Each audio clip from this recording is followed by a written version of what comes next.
E aí, começando mais um Cine Ensaio, eu sou Alexandre Matias E aí, eu sou o André Graciotti. e hoje vamos discutir a relação, André, é isso? Discutir a relação, um assunto difícil, né? Vai ser o assunto mais difícil, eu acho, de todos os cineastas.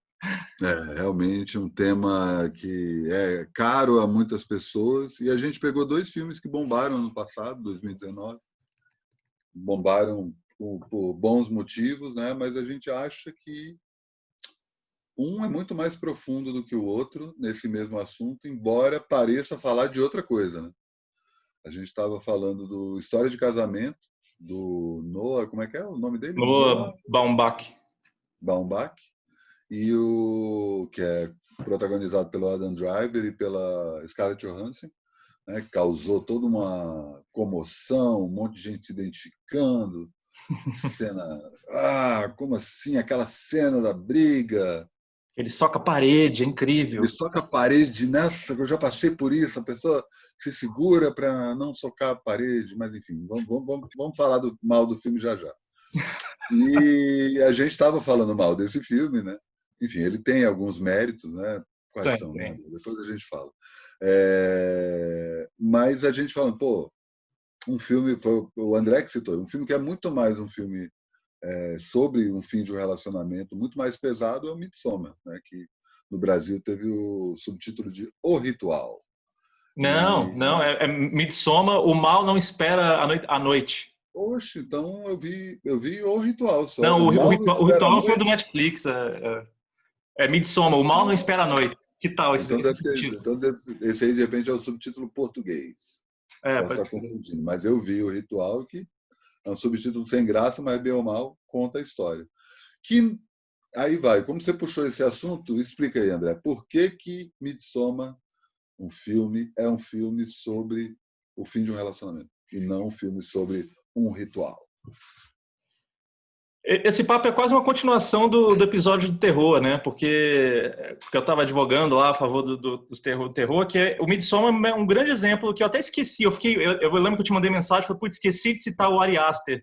O Ari Aster que, junto com É o o Jordan diretor. Peele, está sendo um dos caras que está trazendo o terror para um patamar muito diferente, né? Com o É um dos Hereditário e o... protagonistas da cena do pós-horror, né? É. O Hereditário. O Hereditário, que é o filme anterior deles, é um desses filmes que foi colocado nesse rótulo besta do pós-horror. A E gente ele tá falando de traumas de uma maneira muito forte, assim, que a gente não estava muito acostumado de ver no gênero, né? Falar de trauma e superação de trauma. Eu acho que o Midsommar é um bom exemplo de como o terror faz muito bem uma coisa que é usar alegorias. Alegorias e usar o desconforto como alegoria para algo da vida real, e que eu acho que, por causa disso, acaba atingindo uma veia muito mais profunda do que um drama que vai simplesmente falar literalmente sobre aquilo. E aí que eu acho que, comparando que os dois filmes que mais repercutiram ano passado de relacionamento, né? Tipo, o História de Casamento é um filme bonito, tem cenas bonitas, tudo bem, mas é isso, é um filme que você tá vendo aquilo ali, tá vendo à sua frente, você se identifica ou não, e eu acho que a gente tem um problema com a identificação, né? Depois a gente fala mais disso, mas o Midsommar não, ele dá a volta, ele vai para um outro lado para te causar uma outras sensações e dizer, essa sensação equivale a isso que você já passou muitas vezes na sua vida, sabe? Principalmente para mulheres, com relações tóxicas com os homens. Porra, é muito foda, assim. É um negócio muito impactante. É um filme super desconfortável. Aquela cena do casal que se joga do penhasco. Nossa. não custa lembrar aí, para você que não está acostumado, Cine É, Ensaio dá spoiler. Então, se a gente fala de um filme, a gente pode falar do final desse filme, então tome cuidado. é, Mas é bom lembrar também que essa coisa do spoiler é muito superestimada, né? A gente até podia falar disso depois, que pode ter para um programa mim, sobre se um isso. filme é bom, eu revejo. Sim. Saca? É claro que a surpresa do final muda completamente o que você espera de um filme. Mas, né, vamos lá, tipo, partimos do pressuposto que você assistiu pelo menos uma história de casamento e Então, Midsommar é, nesse para falar nesse cine ensaio. Então Desculpa. é um filme que ele trata muito disso, da menina que passa por um trauma absurdo de perder a família numa situação completamente trágica e ela não tem ninguém para se apoiar, para confortar. O namorado é um bosta que não dá voz para ela. nas discussões dele é muito engraçado as situações que ele reverte a coisa. Ela fica pedindo desculpa para ele, que ele tá sendo escroto, e a relação com os amigos. Eu adoro como o filme bota situações muito identificáveis, assim. Todo mundo, homens, por exemplo, todo mundo tem um grupinho de homens que é daquele jeito mesmo, assim, sabe? As conversas, daquela maneira, é muito... ele não vai para estereótipos assim muito claros de que, olha, esse cara é um grande vilão. Não, ele bota um cara como um cara Mas normal. tem um estereótipo, sim, tem. Você acha? Não sei, eu não vejo Tem uma coisa tanto. estereotipada, não é um estereótipo clichê. Mas tem a coisa, o cara que é mais nerd, o cara que é o mais sem noção, Ah, saca? bom, mas aí por ser filme de gênero, né? Aí tem os arquétipos, né? Digamos assim, dos Mas personagens. não são os arquétipos do terror, né?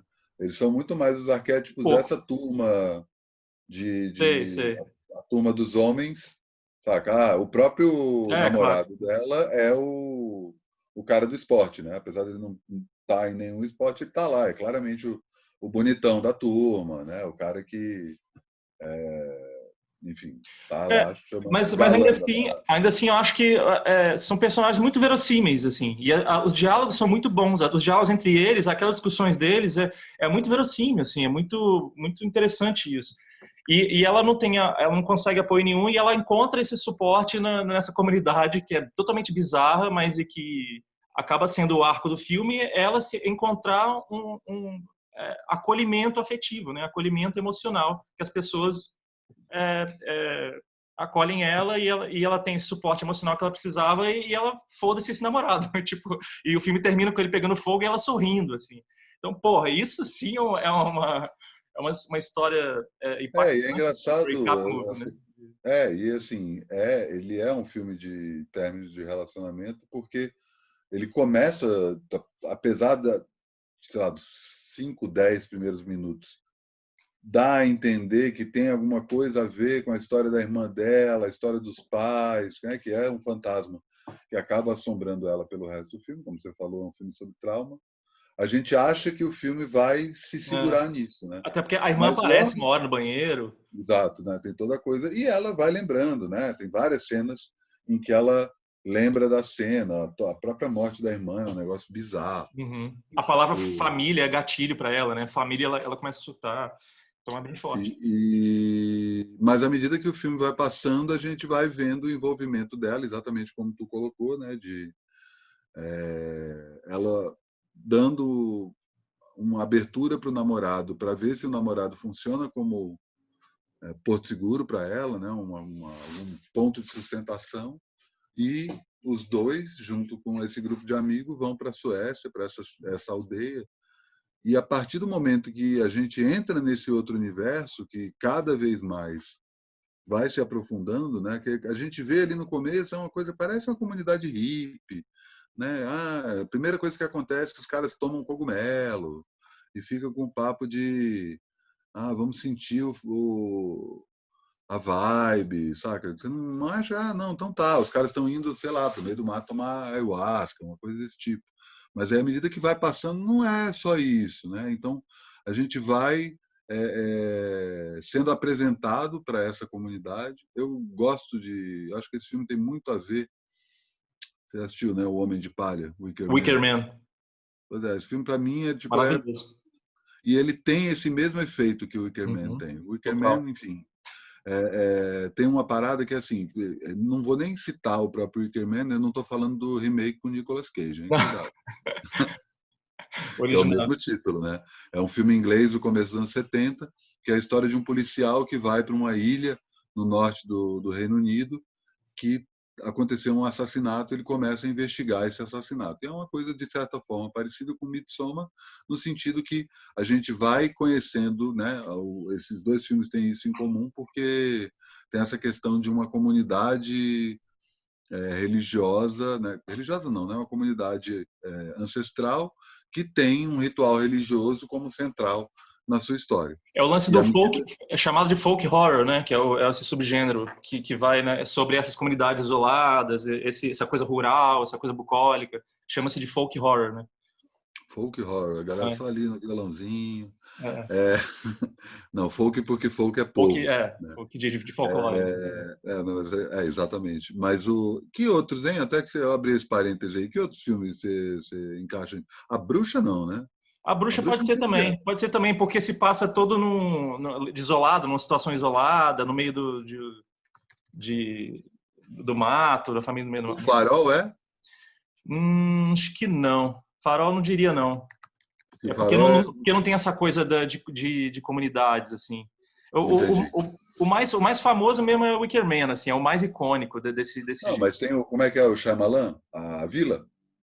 A Vila, pode ser. A A Vila. Vila é total. Não, estou É, pensando em vários aqui. A é. Testemunha, do Harrison Ford, que não é propriamente um filme de terror, mas é um filme de suspense que tem toda a coisa de uma comunidade Amish, né?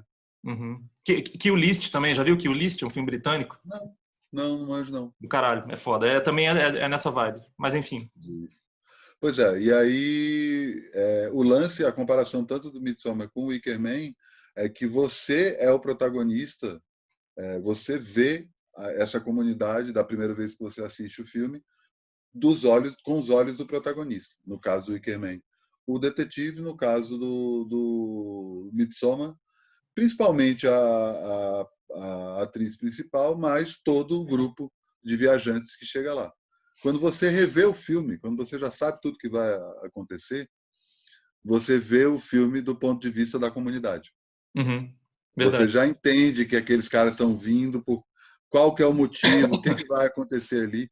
E é muito interessante isso, como o diretor do Midsommar vai, ao mesmo tempo que apresentando essa comunidade, ele vai mostrando o envolvimento de cada um dos personagens com essa comunidade, né? Um é completamente despreza tudo, sabe? Não tá nem aí, foda-se, saca?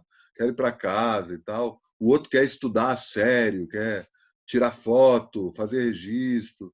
O outro se apega de uma forma, tá, tudo bem, já estou aqui, vou estudar aqui, né? O que tem, todos eles têm essa coisa das ciências sociais.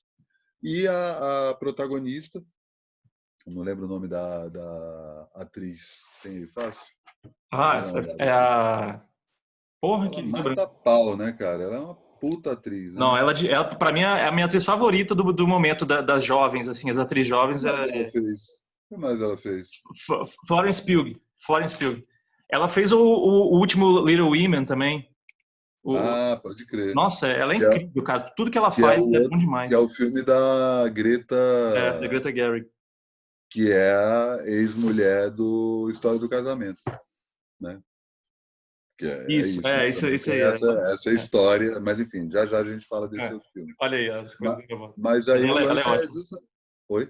Não, ela é ótima mesmo.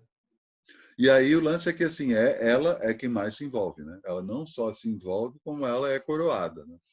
Ela parte, e aí é muito bom o filme, porque esse subtítulo aí, que eu nem lembrava que tinha esse subtítulo tosco em brasileiro, mas esse O Mal Não outro Espera a subtítulo. Noite. Nossa, meu, pelo amor de Deus. Patético, né? Patético. E é basicamente, porque tem a outra qualidade desse filme, que esse filme é muito bom nesse sentido também. Então, se você não gosta de filme de terror ou não viu esse filme por algum outro motivo, ele é um filme diurno, né? É um filme que quase não tem cena noturna. Quando tem cena noturna, ainda são as cenas na cidade. Então, no Director's Cut tem uma sequência de um ritual à noite, uma cena. Eu acho que eles tiraram até por causa disso. Só que é uma das cenas que tem mais um DR mais importante deles. Eu achei que, pô, fez falta no filme. Tem uma discussão deles super forte que ocorre nessa cena que foi excluída. O Director's Cut eu gosto ainda mais. É raro isso acontecer. Tem uns 20 minutos a mais, tem quase 3 horas, mas é excelente, cara. Para mim, melhora o filme 100%, assim. Que massa, eu não vi ainda. Já Essa, era essa bom e ficou, análise, para mim, quase nota 10, assim. que massa. E aí tem isso, né? Que à medida que eu estou falando essa coisa do subtítulo do ritual, né? Porque o que a gente assiste durante o filme é o ritual, é a execução do ritual. Uhum. É muito bom assim que a primeira cena, que a primeira imagem que você vê no filme é uma coxa pintada com o filme. O filme inteiro está naquela primeira cena. É uma descrição do que é o ritual que a gente vai ver. Mas ele aparece ali no primeiro plano e assim completamente fora de contexto. Você não entende ali o que Não é como se fosse uma história em quadrinhos. Até tem uma outra cena que aparece uma coisa.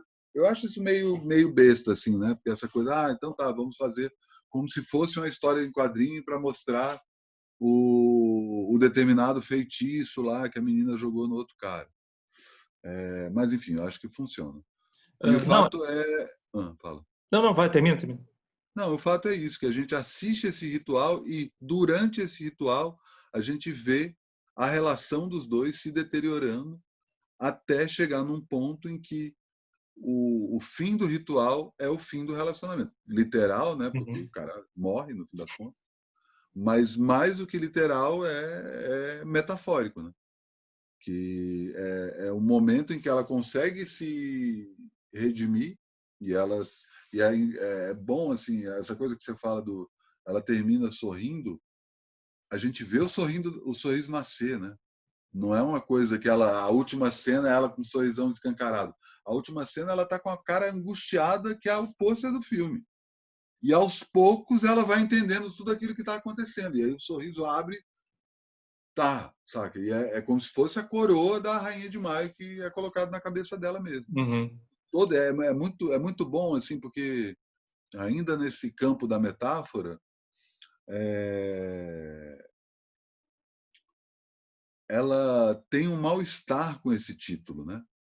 Ela não fica bem. A hora que ela aparece ali na aula, vamos começar o Não fica último sem entender, ritual. né? Não, e o vestido é super pesado. Uhum. Não, Ela é anda ótimo. carregando, assim, como se ela estivesse carregando. Que É, porra é essa? De uma hora para outra, só porque eu sobrei numa dança, eu vou ter que carregar esse peso todo. Então ela está super desconfortável com aquilo. E quando termina o ritual, ela não só não está mais confortável, como está super à vontade. essa cena, pra mim, acho que foi a cena mais icônica do ano de 2019. Ela andando com esse vestido e a casa pegando fogo no fundo. É muito bonita a cena. É um negócio muito icônico. Pra mim, esse que é, o grande feito desse cara, que é o segundo filme dele, foi um segundo longa. E o filme é cheio de cenas icônicas. Tem isso. Eu acho que o retrato dos psicodélicos é um dos melhores que eu já vi no cinema. O É efeito bom. psicodélico das coisas mexendo devagarinho. Muito bom, assim.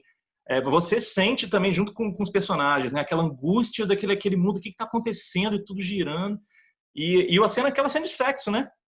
Bizarra, que é muito bom. E no cinema, eu lembro que todo mundo começou a rir, porque é engraçado. Uma hora vem a mulher, começa a cantar e empurra a bunda dele, assim. Começa a cantar, tipo, no meio do Não, nada. e é louco assim, porque essa cena acontece. É aterrorizante e ao mesmo tempo você tá rindo, porque é ridículo ao mesmo tempo, tipo, muito louco. E ao mesmo tempo que essa cena está acontecendo, né?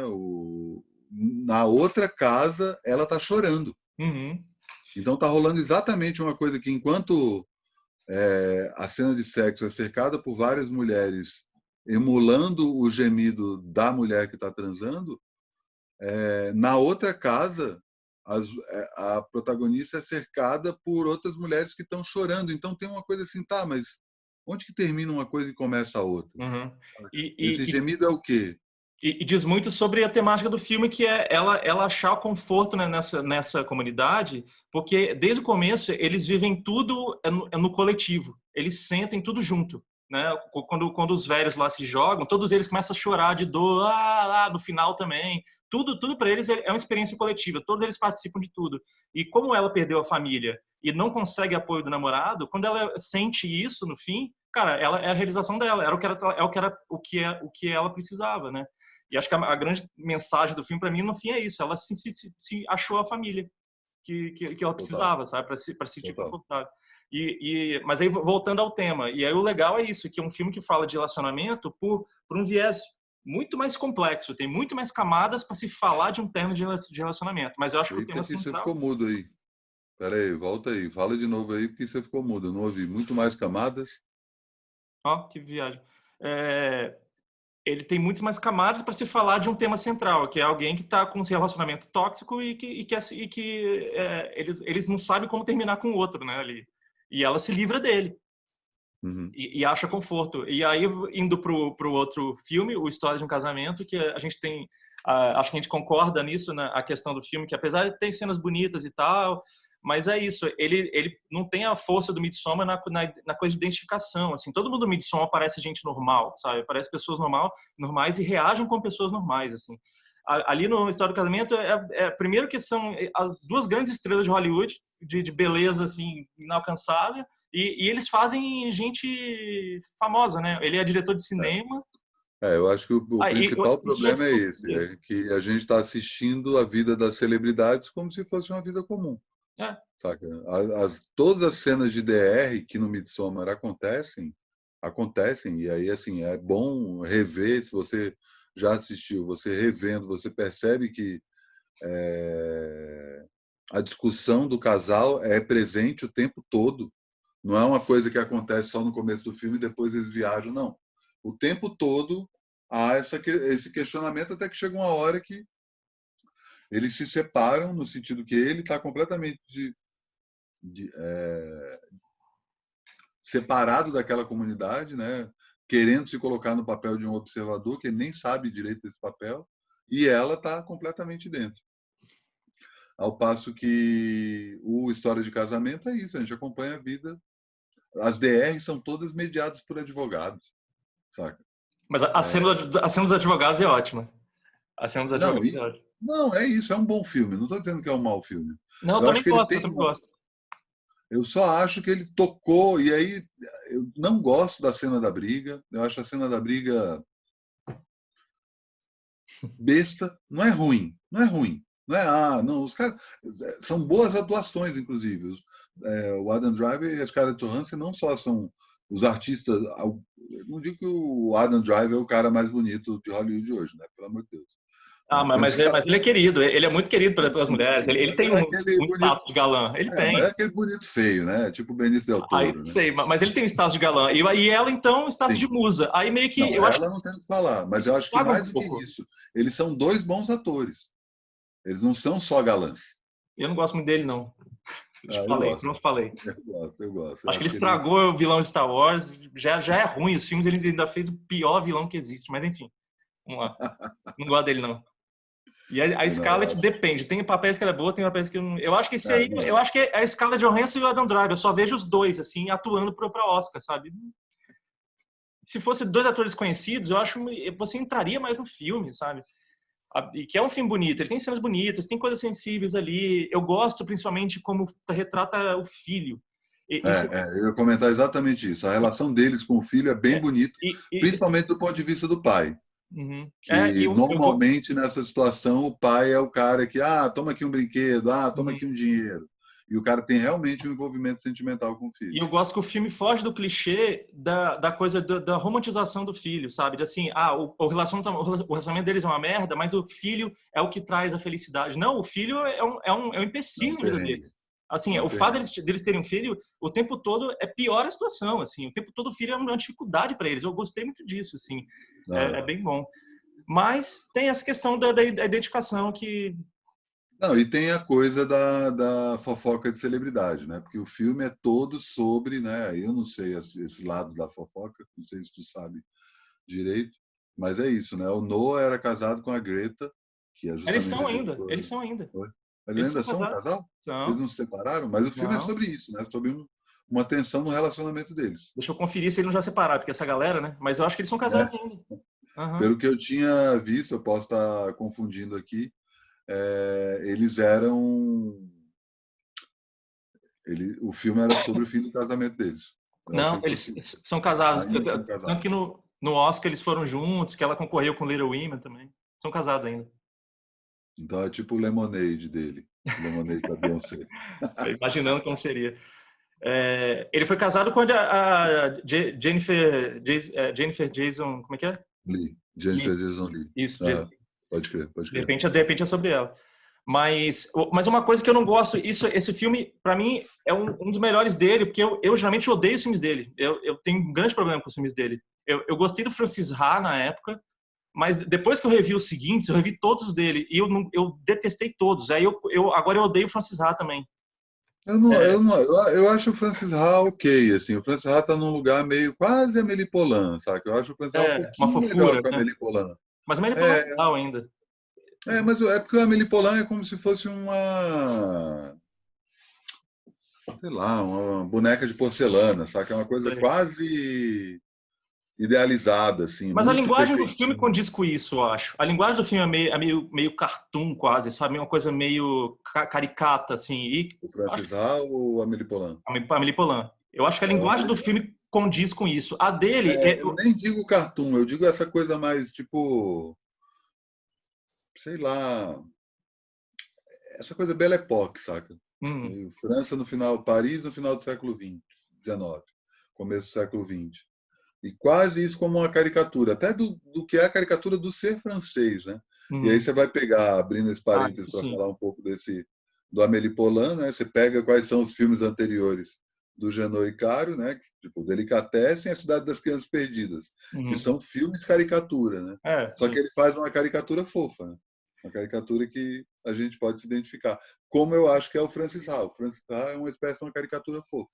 Agora, os outros filmes dele, tem aquele filme lá com o Adam Sandler que eu não acho de todo mal, mas é Ah, esse isso. eu não Só, vi, os Meyerowitz. Esse é o único que eu não vi. exato. Dizem Ok, que é legal. assim. Mas assim, a minha teoria Quais sobre são os ele. outros? Então, vou falar. A minha teoria sobre ele é que, a partir do Francis Ha, ele começou a fazer filmes sobre a juventude americana, a juventude não, os jovens adultos que não conseguem crescer, que não conseguem se ver no mundo. Todo filme dele é sobre isso. Todos. É o Jude Apatow do drama. Mas só que isso, putz, bela definição. É bem isso. É os jovens adultos que têm crise de existencial porque não se encaixam na sociedade. Só que é sempre um retrato do hipster americano, sabe? É sempre. Porque assim, a graça do Jude Apatow é justamente ridicularizar essa crise. Né? Ele vai lá com todos os filmes que ele faz e produz, ele tá tudo bem, isso é um assunto, todo mundo fala disso. Até aquele filme do Fim do Mundo é um pouco sobre isso também. Uhum. Tá, vamos falar disso, mas tá, não precisa falar tão sério, vai. É isso. Não, o Noah Baumbach, ele é muito nessa vibe ele tem uma coisa da retratar a galera hipster do Brooklyn, sabe? A galera de 30, 40 anos, que assim, que ainda quer ser jovem. Putz, todo filme é isso, cara, me dá uma raiva. É o Wes Anderson da vida real. Não, aí não. O Wes Anderson ainda tem. Não, o Wes Anderson não, para começar, o Wes Anderson é melhor diretor. Eu não gosto do Wes Anderson, Não, eu não gosto. bate, assim, mas eu acho que, tipo, não dá para assistir um filme do Wes Anderson e não falar, pô, tá aqui, ó, tá tudo Não, certinho. tem muito mais Eu não identidade também. sintonizo com ele, Mas mas assim, é tem aquele incrível. Enquanto Somos Jovens, com Ben Stiller e a Naomi Watts, cara, que é um dos filmes que eu mais odeio na vida, eu acho. Que Que é com raiva. o Adam Driver, né? Tem o Adam Driver também, que é a galera. Ele tá bem nesse filme. Não Acho que foi o sei, primeiro não. filme que Não eu vi, eu gosto falei, também, não. pô, esse moleque é bom. Não, eu acho muito errado, porque ele retrata essa geração, ele quer falar da galera de 40 que não se sente Nossa, é com 40 péssimo. porque não tem filhos. Aí ele se aproxima da galera jovem de 30 que é hipster, que faz churrasco na rua, no Brooklyn, e acha que querem ser legais também. Cara, que erro, para, sabe? Para. E eu acho que o História de Casamento acaba indo para esse lado quando ele retrata que é isso, o casamento de gente do meio do cinema. O cara é diretor famoso, ela é famosa. Ah, sabe? Não. É meio que ele não consegue pisar no chão, assim, fazer um filme mais cru, fazer uma coisa realmente. Tudo bem se fosse o estilo dele, mas o problema é que ele trata os filmes, como a gente está falando, se a linguagem fosse essa, não é, mas não é. Ele quer fazer um drama super sério e mais cru, mais realista, com esses personagens totalmente caricatos, sabe? Não gosto dele, mas eu gosto do filme. Eu acho a História do Casamento um bom filme, gostei. Eu só acho que ele repete esse padrão dele que interfere, poderia ser um filme muito melhor se fosse personagens mais É isso, eu ia sofisticados. chegar a essa conclusão. É provavelmente o melhor filme dele. Ah, acho que sim, acho que sim. E é tipo meio que tá, tudo bem, por Tem a eliminação, Lua da né? Baleia também, que é bom. Eu acho que foi o primeiro, né? Ah, pode crer. Esse filme é bom, esse É filme é bom, é bom. bom, é bom. Esse Que filme é aí já é bom. outra vibe, é de família, mas Nem assim, lembrava desse filme, nem lembrava que era dele. É né? bem bom mesmo. Mas é isso, assim, é um filme que é bom, o cara conseguiu fazer, entregar um filme direitinho, melhor do que esses outros que a gente estava comentando, mas ele é muito literal, né? Ele não precisava ser tão literal. É um filme que, beleza, vou ver um filme sobre um final de relacionamento. E aí queria aproveitar para a gente falar de outros filmes sobre final de relacionamento e sobre DR, afinal de contas, são um dos temas aqui desse ensaio, que, enfim, que a gente puxou aí lembrando. Acho que o primeiro deles nem é propriamente um filme, é um autor, né? Falar do Bergman, que é um cara que sei lá, eu vou forçar a barra aqui, mas é o cara que inventa a DR. Será? Não Bom, duvido pode nada, cara, ser. não Não duvido duvido nada. nada Que é o também. cara que, tipo assim, temos um relacionamento, vamos analisar um relacionamento, vamos fazer os dois personagens desse relacionamento conversar sobre isso.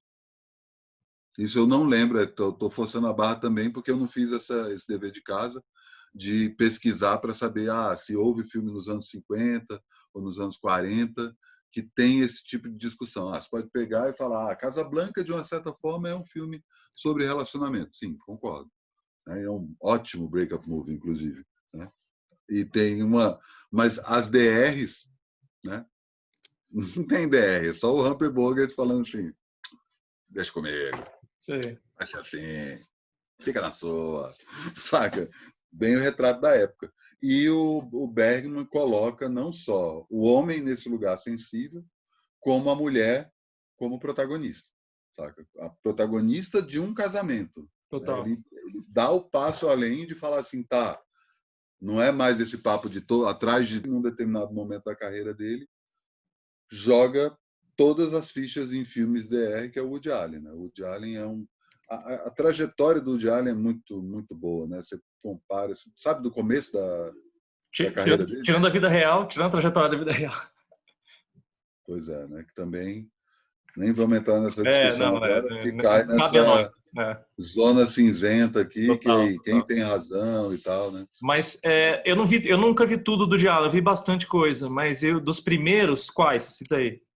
Não, o Woody Allen ele tem uma característica no começo da história dele, que ele nunca foi para o cinema. Ele começa fazendo piada para jornal. Ah, E sim. aí, aos poucos, ele faz tira. E beleza, depois de tira, ele começa a ser chamado para participar de comercial, não sei o quê, mas nunca ele como a figura do Woody Allen, né? Ele até nas próprias tiras ele chega a se desenhar, mas ele é um cara ali mais do backstage. Aí o Warren Beatty chama ele para ajudar ele no roteiro de um filme que ele estava produzindo.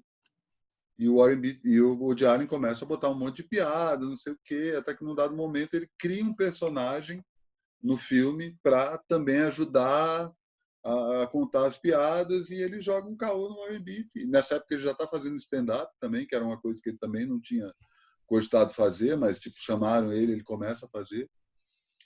E aí ele vira e fala, pô, já que eu estou fazendo stand-up, por que você não me mexe os pauzinhos ali e me coloca como fazendo esse personagem que eu acabei de inventar? Pô, pode crer, vou te colocar. E aí o personagem vai crescendo, o estúdio vai curtindo, o diretor também curte, chega uma hora que o diretor começa a curtir mais o personagem do Woody Allen que o personagem do Warren Beatty. O Warren Beatty era um dos principais astros de Hollywood na época, tem um chilique, fica puto, foda-se, vou sair desse filme, sai do filme e o filme é estrelado pelo Woody Allen. O primeiro filme que ele faz é escrito e estrelado por ele, e aos poucos ele vai aprendendo que ele também pode dirigir. É outra coisa que ele... E aí, assim, até o final dos anos 70, ele é um diretor de humor tradicional. Ele Uhum. tem filmes temáticos, né? Tem clássicos do cinema, filmes que podem ser revisitados até hoje, que o humor permanece intacto, mesmo com toda essa coisa do politicamente correto, enfim. E aí, a partir dos anos 80, e influenciado diretamente pelo Bergman, ele começa a fazer filmes mais introspectivos, ele elege Nova York como o cenário principal do seu filme, ele já tinha feito filme até na Rússia, e começa a se transformar no Woody Allen que a gente conhece. E Ele faz a sequência que consagrou ele, né? A sequência de filmes aí, o Manhattan, Annie Hall, né? eu acho que isso começa um pouco antes, né, com Annie Hall, né? E aí que não é ainda essa fase mais introspectiva, porque junto dessa questão de filmes que falam de discussão de relacionamento, tem esse lado mais introspectivo. Então, tanto Annie Hall, né, que é Noivo Neurótico, Noivo Nervosa em português, quanto Hannah e Suas Irmãs... Mais um título ridículo. E é o nome da menina, né? É só botar Annie Hall e o subtítulo, pronto, tá resolvido. Em seguida, do Annie Hall foi Interiores, é bem bom também. Interiores, como é em inglês? Acho que é Interiors mesmo. Não Interiors. lembro. Eu não lembro se eu vi esse filme, não. Mas É eu isso não mesmo. lembro qual é o primeiro, se é Manhattan Muito ou bom. Broadway Danny Rose, que é bem no começo dos anos 80, que ele vai, tira a cor do filme, faz filme preto e branco, que era uma moda também na época. Coppola também estava fazendo filme preto e branco e tal. E filmes muito introspectivos, mas ele vai cada vez mais, né? E aí ele começa a se colocar no filme, começa a usar as atrizes como todo a fase dele com a Diane Keaton, Diane Keaton e depois com a Mia Farrow, não? minha fera. Exato. Ele começa a espelhar, né? E tem um momento ali que você não sabe direito. Ele tem muito filme sobre a era do rádio dessa época, né? Filmes que ele vai se colocando como protagonista da história. E aí cai nessa zona cinzenta que a gente não sabe direito quem que é o ator, quem que é o personagem. E o melhor filme dele nesse sentido é um filme que não se fala muito sobre isso. E para mim é o melhor filme sobre DR, que é Maridos e Esposas, que é um soco atrás de outro. Tá? Que é um Acho que filme esse que eu nunca vi. eu não revi aí, é um filme que já vi algumas vezes na vida, mas eu não revi ele nos últimos 10 anos. Mas pelo que eu lembro dele, é um filme que até hoje é uma porrada. Mas aí eu estou falando já do começo dos anos 90, né? E nos anos 90 tiveram outros, né? E tem um que a gente estava discutindo antes de começar a gravar, que não é propriamente um break-up movie, eu acho que a gente podia dedicar um cine ensaio para isso, né? Que é a trilogia do Antes. Ah, não, mas o que é o DR é o último, né? Que é de 2014, eu acho. Pois é, mas enfim, de uma É o certa antes, forma, antes da meia-noite. Antes da meia-noite. não é. Que tem pra mim, o DR mais épico que eu já vi. Que tem uns 20 minutos de DR que vai, parece que acabou, começa de novo, você fica Mas exausto. vem cá, aí vamos para uma definição conceitual do que é DR. DR não necessariamente é uma briga. Você vai querer entrar nessa mesmo? O programa é sobre isso, é claro que a gente vai ter que ter essa DR aqui. DR é uma não discussão necessariamente. Tem razão. sobre relacionamento. E Uhum. assim, esses três filmes do Richard Linklater, Antes do Amanhecer, Antes do Pôr do Sol e Antes da Meia-Noite, são filmes de DR. É essencialmente um casal falando sobre ser um casal o Uhum. tempo todo. O Nesse tempo sentido, todo. sim. Eles não são filmes de término de relacionamento, né? Esses aí Apesar das idas merecem e vindas, né? eles merecem um programa só deles, porque eu gosto muito. Para mim, é minha trilogia favorita de todos os tempos. Então, É mesmo tua trilogia favorita de todos os de tempos? longe, de longe. Não tem, Eu não, aqui com, não tem eu Senhor dos aqui Anéis. com Toy Story. Né? Que Toy Story. Toy Story não é mais trilogia, para Toy Story começar. não. Já não é mais Pois é. trilogia. Eu tô zoando, eu falo Toy Story só de zoeira. Eu não lembro qual é a minha trilogia favorita. De Robocop, Volta ao será? Futuro também é bom. Não, não. O terceiro filme é como Matrix, como Poderoso Não, Chefão. Matrix não. O Mas terceiro filme enfim, desanda. ó, um que eu gosto muito, que para mim assim, é uma porrada no estômago, que eu fiquei devastado, em posição fetal depois, tremendo no chão, é Blue Valentine, que é Ah, esse eu não vi, esse eu com não vi. Ryan Gosling e Michelle Williams, assim, é um filme que mostra os dois tempos, a parte do romance, deles se conhecendo, e a parte dele no divórcio, anos depois. É um filme que também vai te desgastando, no final você fica destruído, assim, muito bom mesmo. Assim. De quando é? É por aí também, 2010, 2014, deixa eu ver, começo de 2010, se eu não me engano, 2010. 2010. 2010, boa, boa. E teve vários nessa época aí, né? Tem uns que todo mundo gosta, 500 Dias com Ela, que eu não gosto. Eu acho que cai num monte de É, clichê acho idiota, assim. besta. E a velho Manic Pixie Dream Girl também, né? Esse arquétipo da menina, a menina descolada que chega para mudar a vida de um cara, sabe? Muito irritante. Essa gente... Eu odeio ver personagem assim. E tem um que Mas tem o Brilho Eterno, né? o Brilho Eterno tá em outra O categoria, Brilho né? Eterno é fabuloso, é Tá um por filme último, sobre fim de porque... relacionamento e um filme sobre discussão de relacionamento, é um metafilme sobre isso, né? E é uma ficção científica também, né? Não custa lembrar. Total. E E, é, não, eu acho muito bom também a maneira como termina, porque tem isso, uma coisa que eu quase esqueci de falar. Eu acho que a maioria desses filmes de romance ou fala de crise de romance, tem muitos que terminam com a pessoa arrumando outra pessoa. Com o que ficou o protagonista, que seja a mulher ou o homem, arruma outra pessoa. Então, eles sempre caem nessa coisa da esperança de terminar esperançoso. Assim, você perdeu um amor, mas apareceu outro, sabe? E a vida não é bem assim. É difícil ver filme que defende que, não, beleza, você vai ficar sozinho e aprenda a ficar sozinho, sabe? É difícil ter narrativas assim. O Brilho Eterno não vai por esse lado, mas ele vai para um lado muito interessante, que assim, mesmo que dê errado, mas vamos lá, sabe? Mesmo que eles tenham passado por tudo aquilo, eu gosto muito disso, é muito bonito isso no final, né? Deles discutindo. Mas a gente vai chegar no mesmo ponto, a gente vai ter raiva do outro, a gente vai se cansar do outro, a gente vai querer apagar lá da memória. Ele, tudo bem, beleza, vamos aí. O que importa é viver o momento, sabe? Porra, é uma mensagem muito forte. Assim, E é uma coisa assim, meio fica a tristeza, né? A tristeza fica de um jeito ou de outro, né? Termina faz o parte, né? relacionamento, não tá, beleza, você pode até superar a tristeza, mas ela tá lá. Que foi triste, acabou aquilo ali, foi bonito num determinado momento, depois não é. E não tenta apagar a tristeza ou ofuscar a tristeza, né? Na hora que você termina uma história falando, então arrumei outra pessoa, parece que você ofusca toda a primeira parte, todo o filme. Como se só Então substituísse. tá, então, sabe? Não, não, não. É bom, inclusive, para a gente lembrar isso, sabe? Que a tristeza tem que estar ali. É bom curtir a tristeza. Não, e Brilho Eterno também é Michel Gondry, com o roteiro do Charlie Kaufman. Porra, foi uma combinação muito feliz ali. Mas eu tenho uma questão, Brilho Eterno. Será que ele não sofre pela mesma coisa do História de um Casamento? Os atores são famosos demais? Eu sempre penso isso.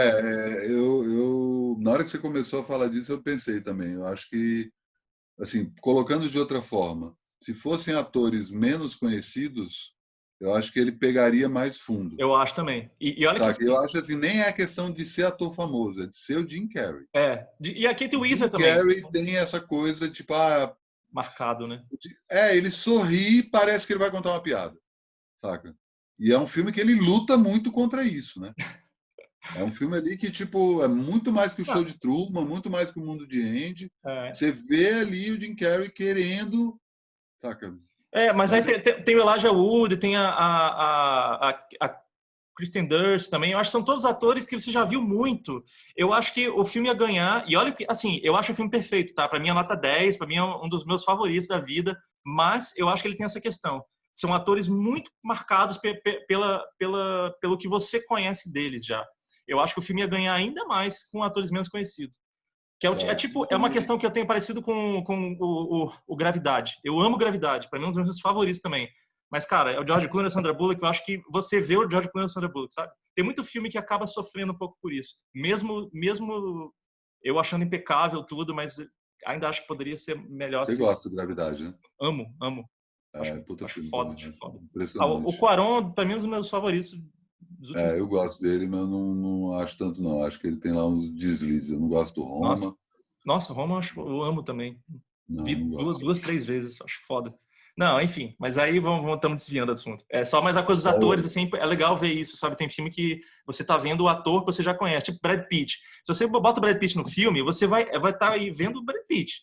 E tudo bem, alguns filmes ganham isso. O Tarantino soube usar muito bem isso, sabe? Essa imagem dele. Quer ver um filme com Brad Pitt e com Angelina Jolie, que é ótimo, aquele Senhor e Senhora Smith? É legal. Então, é um filme que eles usa exatamente isso a favor. Exato. Né? Exatamente. Então, tem isso. Tem mais algum outro aí na fila que a gente não falou? Término de relacionamento? O Auto Fidelidade, a gente comentou. Você falou que não gosta muito do filme, né? Na minha lembrança, eu gosto, eu acho bem divertido, um filme que marcou, acho que todo mundo que viu na época, assim, nossa, foi bem comentado na época. Stephen Frears, né? Stephen Frears, Pois é. É um bom filme, mas teve agora a adaptação para TV, né? Readaptação, né? Nova adaptação, porque é um livro originalmente, e tinha muito essa crítica que né? Essa coisa do o homem branco reclamando que os desejos deles não são atendidos porque não está esperando a princesa dos sonhos dele não apareceu. Né? Isso foi uma coisa que uma crítica posterior ao livro e uma crítica que bateu no filme na época. E a adaptação que traz no primeiro nome da Kravitz? Zoe Kravitz. Zoe Kravitz. Né? Uma mulher negra fazendo esse personagem mostra que os mesmos dramas do Rob Gordon ou do Rob Flanagan, as primeiras encarnações do personagem no livro, no filme e no livro, respectivamente, tem questões que uma mulher negra também pode passar, né? Indecisões e, ao mesmo tempo, idealizações. Eu acho que ele se sai melhor ao contar a história do que o filme. Eu não acho o filme grande coisa, não acho ruim também, né? Não me incomoda, mas eu acho ele só ok. Assim, eu nem poria ele nessa lista de... Não chega a ser propriamente um filme sobre DR, porque o cara fala mais com ele mesmo. Sabe? Mas tem uma coisa de... não, DR não, mas de termos de relacionamentos que terminaram, né? De ele ir atrás das... E acho que tem um humor ali que é muito bom no filme, né? O Jack Black apareceu... Se não fosse esse filme, o Jack Black não faria o Escola de Rock, por exemplo. Não existia. É mais do que isso. O Jack Black consegue se consagrar por causa desse filme. E tem um outro... Você vai falar alguma coisa dele? Eu vou puxar um outro de comédia que eu gosto muito, só comentando, que é bem filme de TV, mas eu acho muito engraçado, é muito divertido assistir, é o Crazy Stupid Love, que é o Amor a Toda Prova. Tem o Steve Carell e o Ryan Gosling. O Steve Carell tá terminando, tá se separando, aí entra em crise, porque foi casado há 40 anos, e aí o Ryan Gosling é o conselheiro que vai dar dicas pra ele. É bem divertidinho, filminho bobo, assim, mas, putz, é muito engraçado. Vale muito... eu não manjo, não. Vou dar uma sacada. É o tipo de filme que eu geralmente não vejo, porque eu não confio que vai ser bom, mas esse vale a pena. Eu estava pensando também em outro filme que é bem pesado, mas é um filme que perdeu um pouco o impacto com o tempo, que é Kramer versus Kramer. Do Dustin Hoffman, bem da virada dos anos 70 para os anos 80, que tem exatamente essa questão aí que é superada no História de Casamento, que o filho é o central da história, tem toda a coisa do como é que o pai vai viver sem o filho, como é que a mãe vai viver sem o marido. É um filme bem pesado, mas ao mesmo tempo é um filme que, depois de um tempo, não é bem pesado, mas tem uma densidade emocional, filme teatral praticamente, e que retrata muito aquele momento ali no final dos anos 70 em que o divórcio é normalizado, né? Ele é aceito pela sociedade, né? Não tem mais aquela coisa do nossa, o casamento acabou. Até hoje ainda tem, mas aquilo começa a acontecer naquela época. Então é um filme que, de alguma forma, ficou datado. Sim, E acontece. Principalmente, pois é, mas é um... Enfim, será que tem mais algum que está faltando? Acho que até é legal pedir para quem está assistindo aí. Não, deve ter. Isso aí foi os que eu lembrei, assim, antes de gravar, fiz uma listinha rápida. Mas só comentando uma coisa rápida do Midsommar, eu vi até uma entrevista com o Ari Aster falando de como ele quis fazer um folk horror que juntava com um break-up movie, né, os filmes de término. E aí que ele fala, a referência dele foi o filme Possession. Você já viu esse filme? De 81? Possession. Tem não sei se em português ficou possessão mesmo. Tem o Sam, o que fez o Jurassic Park, aquele ator, Sam alguma coisa. Eu sei. Sam Raimi. Não, Sam Raimi não é o diretor. Ai, caralho. Sim, enfim. Sam Neill.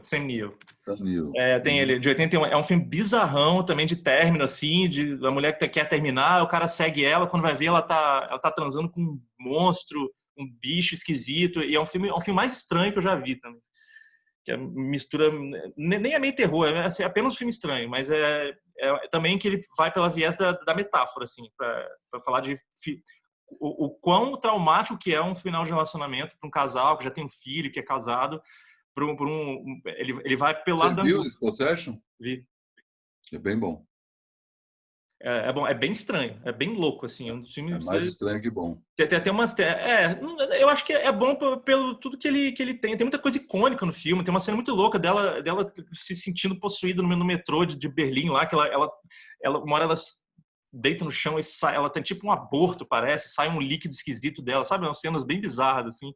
Mas é isso, eu gosto de filmes que vão por um lado mais metafórico, de alegoria de um tema, sabe? Ele tá querendo te causar umas sensações que para você trabalhar em relação àquele tema, que não vai pro lado explícito do drama, sabe? Eu acho massa. Eu não acho que é nem a questão... Eu entendo esse teu lado, mas eu acho que assim, dá para ser literal desde que você não conte a mesma história de sempre, né? Isso aí a lição vale para tudo. Pois é. Tipo, tudo bem, você pode. Eu também prefiro a alegoria, a metáfora, né? Eu acho que enriquece muito mais qualquer obra, não só filme. Mas às vezes é bom você ter uma coisa que é bem beabá, né? Que no final das Não, contas, sim. olhando aí em retrospecto, foi o que o Bergman fez, né? Uhum. Olhando, Não, sabe? vários que a gente citou aqui são literais e são ótimos. Pois é, Não é um mas é problema em isso, si. tipo, quando o Bergman começa isso, ou quando o Woody Allen traz isso para o cinema comercial norte-americano, é ousado, Uhum. saca? É fora do comum, saca? Não é o que tá. O problema é que isso já entrou na nossa rotina, né? Então, como é que a gente ultrapassa isso? Por isso fica aí a dica aí para assistir tanto o Midsommar quanto a própria História do Casamento, com essa ressalva que a gente faz. E também perguntando aí se você tem algum filme, que é isso, sempre que a gente vai falar de alguns filmes, é inevitável que a gente esqueça outros tantos, né? Ou às vezes a gente nem esquece, só que não lembrou de falar. Então, queria sempre terminar aí o programa perguntando aí para você se tem algum que está faltando, se vocês discordam ou concordam. E a gente está cogitando aí também num próximo ensaio a fazer um programa só respondendo a perguntas, em vez da gente ter um tema específico para falar sobre, falar de um assunto só durante um programa, a gente ter uma conversa, né? Não simplesmente ficar aqui, somos os grandes conhecedores de cinema, porque não somos, né? A gente é só entusiasta como você que está assistindo também. Aliás, grandes comentários, inclusive, né? Demais que a galera está respondendo e é isso. A gente quer justamente estimular essa troca. Então, tem alguma coisa que você quer que a gente puxe aqui essa conversa? Algum diretor, alguma cena, algum filme, enfim. Manda aí que, em dado momento, a gente abre para as perguntas. Fazer o Cine Ensaio ama. Ask me anything. É isso aí. Então, aguardamos aí os comentários e dicas e perguntas para a gente continuar essa troca aí, que é legal demais. Maravilha. Valeu, Valeu, André. Valeu todo valeu. mundo. Até mais. Até o Até a próximo. Até próxima. já.